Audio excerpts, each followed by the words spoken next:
Next question, Andhra రాష్ట్ర జమీందారీ రైతు సంఘం మొదటి సమావేశము నెల్లూరులో ఎవరి అధ్యక్షతన జరిగింది? Option 1 NG Ranga, option 2 Nelluri Venkata Ramanayudu, option 3 Bachchala Jagannatharao, option 4 Vennelakanti Raghavayya. Right answer is option 1 NG Ranga. Andhra రాష్ట్ర జమీందారీ రైతు సంఘం యొక్క మొదటి సమావేశము మనకి నెల్లూరు జిల్లాలోని ఎన్జి రంగా గారి అధ్యక్షతన జరుగుతుంది. ఇది మనకు ఆంధ్ర రాష్ట్ర జమీందారీ రైతు సంఘం అనేది జమీందారీ వ్యతిరేక రైతు ఉద్యమాలలో భాగంగా వెంకటగిరి జమీందారీకి వ్యతిరేకంగా వచ్చినటువంటి ఉద్యమంలో భాగంగా 3 సంఘాలు ఏర్పడతాయి. అందులో మనకి నెల్లూరు జిల్లా జమీందారీ రైతు సంఘం ఒకటి, నెల్లూరు జిల్లా జమీందారీ రైతు సంఘం 1929, తర్వాత నెల్లూరు జిల్లా జామీన్ రైతు సంఘం 1930, అదేవిధంగా ఆంధ్ర రాష్ట్ర జమీందారీ రైతు సంఘం కూడా 1930లో ఏర్పాటు కాబడింది. దీని యొక్క మొదటి సమావేశం ఎక్కడ జరిగింది? నెల్లూరు జిల్లాలో మనకి ఎన్జి రంగా గారి అధ్యక్షతన జరుగుతుంది. ఇప్పుడు 30 ఏర్పడింది కదా, 1931లో ఈ సదస్సు నిర్వహించడం జరుగుతుంది. So right answer is NG Ranga. Nelluri Venkataramanayudu అంటే మనకి ఇప్పుడు చెప్పిన 3 సంఘాలలో నెల్లూరు జిల్లా జమీందారీ రైతు సంఘం ఒకటి, నెల్లూరు జిల్లా జామీన్ రైతు సంఘం ఒకటి కదా. ఆ నెల్లూరు జిల్లా జామీన్ రైతు సంఘ స్థాపకుడు వెన్నెలకంటి రాఘవయ్య. 1930లో వెన్నెలకంటి రాఘవయ్య నెల్లూరు జిల్లా జామీన్ రైతు సంఘాన్ని స్థాపిస్తాడు. దీని యొక్క కార్యదర్శి నెల్లూరు వెంకటరామానాయుడు మనకి దీని యొక్క కార్యదర్శి. బచ్చల జగన్నాథరావు అన్న వ్యక్తి మనకి ఆంధ్ర రాష్ట్ర జమీందారీ రైతు సంఘం ఏదైతే ఇప్పుడు మాట్లాడుతున్నామో దాని యొక్క స్థాపకుడే బచ్చల జగన్నాథరావు. ఇతనే బచ్చల జగన్నాథ్ దాస్ అని కూడా అంటారు. సో ఇక్కడ right answer is NG Ranga. Next question, Kalipatnam సంస్థానం ఏ జిల్లాలో ఉన్నది? Option 1 Nellore, option 2 Srikakulam, option 3 Krishna, option 4 పశ్చిమ గోదావరి. కాళీపట్నం పశ్చిమ గోదావరి జిల్లాలో ఉన్నది. రైట్ ఆన్సర్ ఈస్ పశ్చిమ గోదావరి.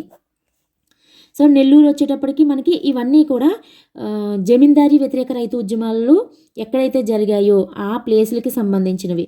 నెల్లూరు అంటే వెంకటగిరి జమీందారీ, వెంకటగిరి.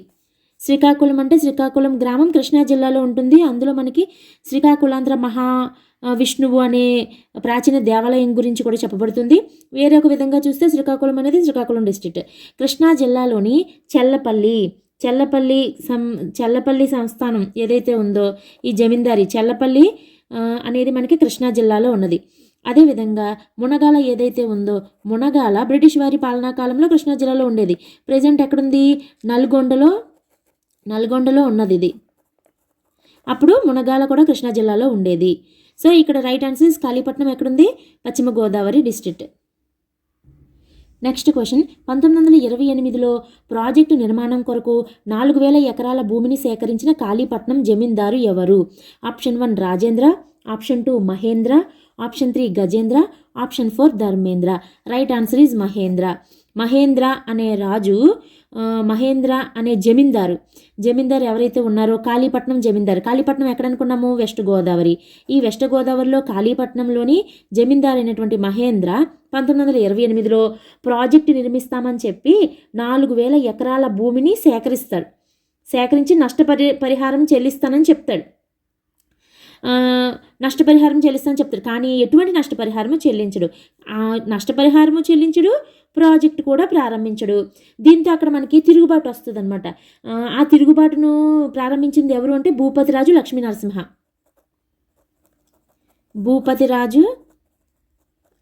నరసింహ. ఇతను తిరుగుబాటును ప్రారంభిస్తాడు. భూపతిరాజు లక్ష్మీ నరసింహ ఉద్యమాన్ని ప్రారంభిస్తాడు. అయితే ఇక్కడ ఏమవుతుంది? ఈ ఉద్యమానికి కాంగ్రెస్ పార్టీ మద్దతు ఇవ్వదు. ఏదైతే కాంగ్రెస్ పార్టీ ఉందో ఈ కాంగ్రెస్ పార్టీ మద్దతు ఇవ్వదు. 39లో ఏం చేస్తారు? టంగుటూరి ప్రకాశం పంతులు గారు, రాజాజీ అంటే రాజగోపాలాచారి, పట్టాభి సీతారామయ్య వీళ్ళందరూ కూడా కాళీపట్నంలో పర్యటించి ఉద్యమాన్ని ఆపేయాలి అని చెప్పేసి ఎవరిని కోరుతారు? భూపతిరాజుని కోరుతారు. వెంటనే ఈ ఉద్యమం ఆగిపోద్ది అనమాట అంతటితో. కాంగ్రెస్ పార్టీ ఎప్పుడైతే మద్దతు పలకదో అది సక్సెస్ అవ్వదని చెప్పి భూపతిరాజు వాళ్ళు వచ్చి వేడుకోగానే ఉద్యమాన్ని ఆపేస్తారు. దాంతో ఉద్యమం ఆగిపోద్ది. ఆ విధంగా వచ్చిందే కాళీపట్నము జమీందారీ వ్యతిరేక ఉద్యమము. ఆ జమీందారు ఎవరు? Right answer is Mahendra. Next question, Kalipatnam జమీందారుకు వ్యతిరేకంగా ఎవరు ఉద్యమం చేశారు? Option 1 Duvvuri Ramakrishnarao, option 2 Nelluri Ramanayudu, option 3 Bhupathiraju Lakshmi Narasimharaju and Sitaramaraju. Bhupathiraju, Lakshmi Narasimharaju and Sitaramaraju. So right answer is Bhupathiraju Lakshmi Narasimharaju.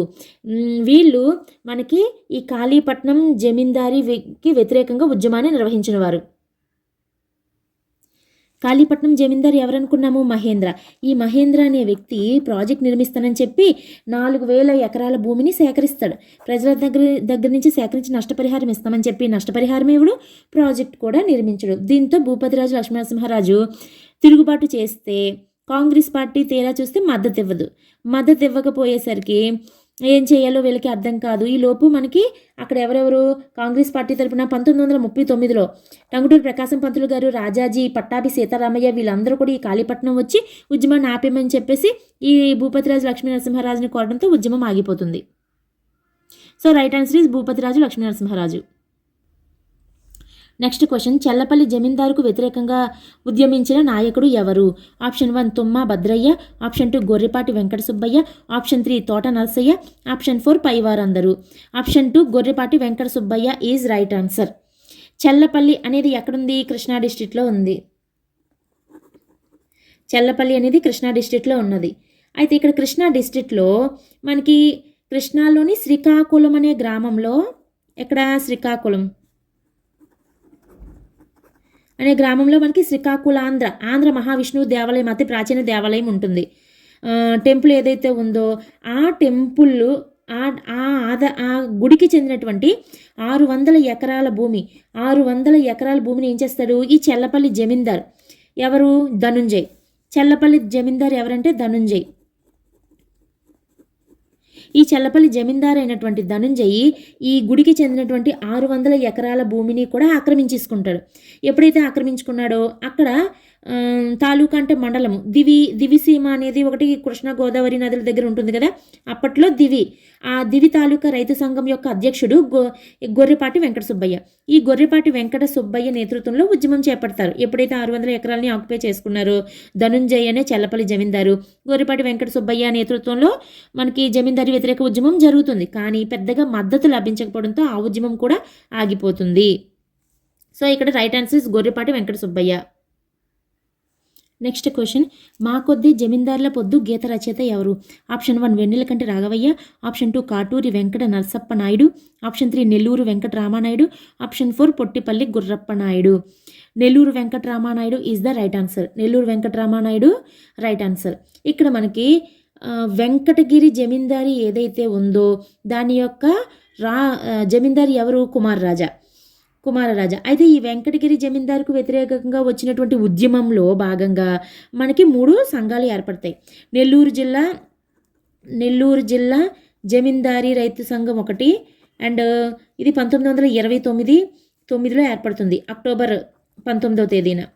అలాగే నెల్లూరు జిల్లా జామీన్ రైతు సంఘం ఒకటి, ఇది 1930లో ఏర్పడుతుంది. అలాగే ఆంధ్ర రాష్ట్ర జమీందారీ రైతు సంఘం ఒకటి ఏర్పాటు కాబడతాయి. ఇందులో నెల్లూరు జిల్లా జామీన్ రైతు సంఘం ఏదైతే ఉందో ఈ మొదట ఆప్షన్ అయినటువంటి వెన్నెలకంటి రాఘవయ్య ఈ నెల్లూరు జిల్లా జామీన్ రైతు సంఘం యొక్క స్థాపకుడు 1930లో స్థాపకుడు. అయితే ఈ కాటూరి వెంకట నరసప్ప నాయుడు, పొట్టిపల్లి గుర్రప్ప నాయుడు వీళ్ళిద్దరూ కూడా ఇదే నెల్లూరు జిల్లా జామీన్ రైతు సంఘంలోని కార్యవర్గ సభ్యులు. వీళ్ళిద్దరూ కార్యవర్గ సభ్యులు. ఎవరు? కాటూరి వెంకట నరసప్ప నాయుడు, పొట్టిపల్లి గుర్రప్ప నాయుడు. దీని స్థాపకుడు ఎవరు? వెన్నెలకంటి రాఘవయ్య. ఎప్పుడు? 1930లో. ఇక మిగిలింది ఎవరు? నెల్లూరు వెంకట రామానాయుడు. ఈ నెల్లూరు జిల్లా జామీన్ రైతు సంఘం ఏదైతే ఉందో దాని యొక్క కార్యదర్శి ఎవరు? నెల్లూరు వెంకట రామానాయుడు. అయితే ఈ సంస్థ ఏదైతే ఉందో ఈ సంస్థ 1930లోని జామీన్ రైతు అనే పత్రికను ప్రచురిస్తుంది. ఈ జామీన్ రైతు అనే పత్రికను ప్రచురిస్తుంది. ఈ పత్రికకి సంపాదకుడు కూడా నెల్లూరు వెంకట రామానాయుడే. ఇతనే సంపాదకుడు ఆ పత్రికకి, నెల్లూరు వెంకట రామానాయుడు. ఇతను ఆ పత్రికలో ఏమని రాస్తాడు? జస్ట్ ఇతనికి టార్గెట్టే కుమారరాజా గారిని ఓడించడము, జమీందార్ అనేటువంటి కుమారరాజాను. అతను ఏ పార్టీ? Justice party. అందుకని చెప్పి అతన్ని ఓడించాలని ప్రజల్ని చైతన్యవంతుల్ని చేయడం కోసము ఈ పత్రిక ద్వారా ప్రజలకు ఏమని రాస్తారంటే, జస్టిస్ పార్టీని చంపాలి రా బాబు, జమీందారుల పొద్దు తొలగాలి రా బాబు అని చెప్పి రాయడం జరుగుతుంది. తీరా ఓడించేసిన తర్వాత కాంగ్రెస్ పార్టీ వాళ్ళు గెలుస్తారు, ఇతను ఓడిపోతారు. ఓడిపోయిన తర్వాత ఎత్తారమ్మ జస్టిస్ పార్టీకి హారతి విధవులందరూ అని చెప్పి పాడటం జరుగుతుంది. అదేవిధంగా ఇక్కడ మనకి గరిమెళ్ళ సత్యనారాయణ ఏదైతే రాశారో మా కొద్ది తెల్ల దొరతనము అనే బాణీలోనే మనకి నెల్లూరు వెంకటరామానాయుడు కూడా ఏమని రాస్తాడు? మా కొద్ది జమీందారుల పొద్దు ఈ పత్రికలో రాయడం జరుగుతుంది అనమాట. మా కొద్ది జమీందారుల పొద్దు అని రాస్తాడు. ఇంకా దారి డొంకలు లేని ఊరిలోన అది కూడా మనకి నెల్లూరు వెంకటరామానాయుడే రాయడం జరుగుతుంది. So right answer is Nellore Venkataramanayudu. Next question, Venkatagiri జమీందారీలో కుమారరాజాకు వ్యతిరేకంగా జరిగిన అతి ముఖ్య ఉద్యమము ఏది? Number 1 Theerthampadu, number 2 Palankota, number 3 Annampadu, number 4 Patarnunka. Right answer is Palankota. ఇక్కడ వెంకటగిరి జమీందారీ వ్యతిరేక ఉద్యమాలలో భాగంగా వచ్చింది ఇంపార్టెంట్ అయినటువంటి పాలంకోట సత్యాగ్రహము. ఎప్పుడు? 1933లో వచ్చింది పాలంకోట సత్యాగ్రహం. సో వెంకటగిరి జమీందారు ఎవరు? కుమారరాజా. ఈ కుమారరాజా ఎవరైతే ఉన్నారో అతను పశువుల్ని మేత మేయకుండా, కంచి పద్ధతి ఏదైతే ఉందో ఆ మేత మేయకుండా అడ్డుకుంటాడు. ఎప్పుడైతే అడ్డుకుంటారో అక్కడ ఈ పాలంకోట, తీర్థంపాడు అనే 2 గ్రామాలు, పాలంకోట, తీర్థంపాడు కూడా ఈ ఉద్యమానికి సత్యాగ్రహానికి సంబంధించిన గ్రామమే. ఈ పాలంకోట, తీర్థంపాడు అనే గ్రామాలకు చెందిన రైతులు ఏం చేస్తారంటే, పెట్టూరి గోవిందరెడ్డి నాయకత్వంలో పశువుల్ని తోలుకెళ్ళని నిర్ణయించుకుంటారు అనమాట. ఉద్యమాన్ని చేపడతారు. ఎవరు? పెట్టూరి గోవిందరెడ్డి అతని నాయకత్వంలోని. వాడు పోలీసులు వచ్చి అడ్డుకుంటే మనకి అక్కడ యాక్సిరి చెల్లమ్మ అనే మహిళ ఏం చేస్తుంది? పోలీసుల పైన కళ్ళల్లో కారం కొట్టి వాళ్ళని తిరుగుబాటు చేసి బాగా చితకబాదేస్తారు. ఎప్పుడైతే చితకబాదేస్తారో అది కేసు అవుతుంది. కోర్టుకు వెళ్ళి హాజరైతే చెల్లమ్మకు 15 రూపాయలు జరిమానా కూడా విధిస్తారనమాట. సో ఇక్కడ కుమారరాజాకు వ్యతిరేకంగా జరిగిన మెయిన్ ఉద్యమం ఎక్కడ అంటే పాలంకోట సత్యాగ్రహం is right answer. Next question, Andhra రాష్ట్ర రైతు సంఘం స్థాపనలో కృషి జరిపిన వారు ఎవరు? Option 1 NG Ranga, option 2 Maganti Bapineedu, option 3 Narasimhadevara Suryanarayana, option 4 పైవన్ని. రైట్ ఆన్సర్ ఈస్ పైవన్ని. వీళ్ళ ముగ్గురు కూడా ఎన్జీ రంగా, మాగంటి బాపినీడు, నరసింహదేవర సూర్యనారాయణ వీళ్ళ ముగ్గురు కూడా ఆంధ్ర రాష్ట్ర రైతు సంఘ స్థాపనలో కృషి జరుపుతారు. ఇక్కడ ఏవైతే జిల్లా స్థాయిలో రైతు ఉద్యమాలు జరుగుతాయో, జిల్లా స్థాయిలో ఉద్యమాలు జరుగుతూ ఉంటాయి రైతుల యొక్క ఉద్యమాలు.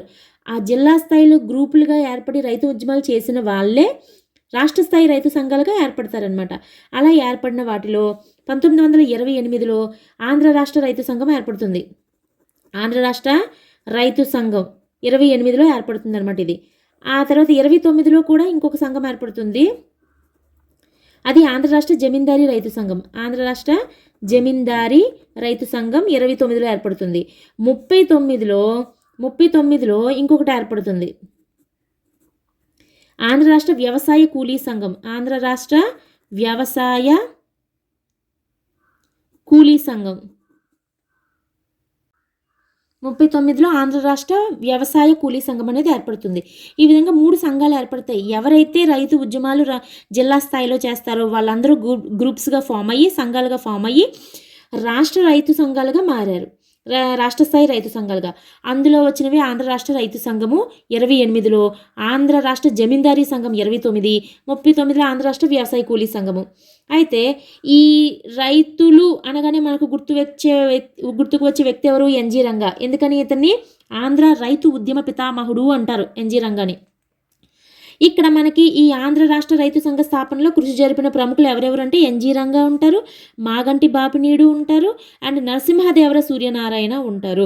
So right answer is పైవన్ని.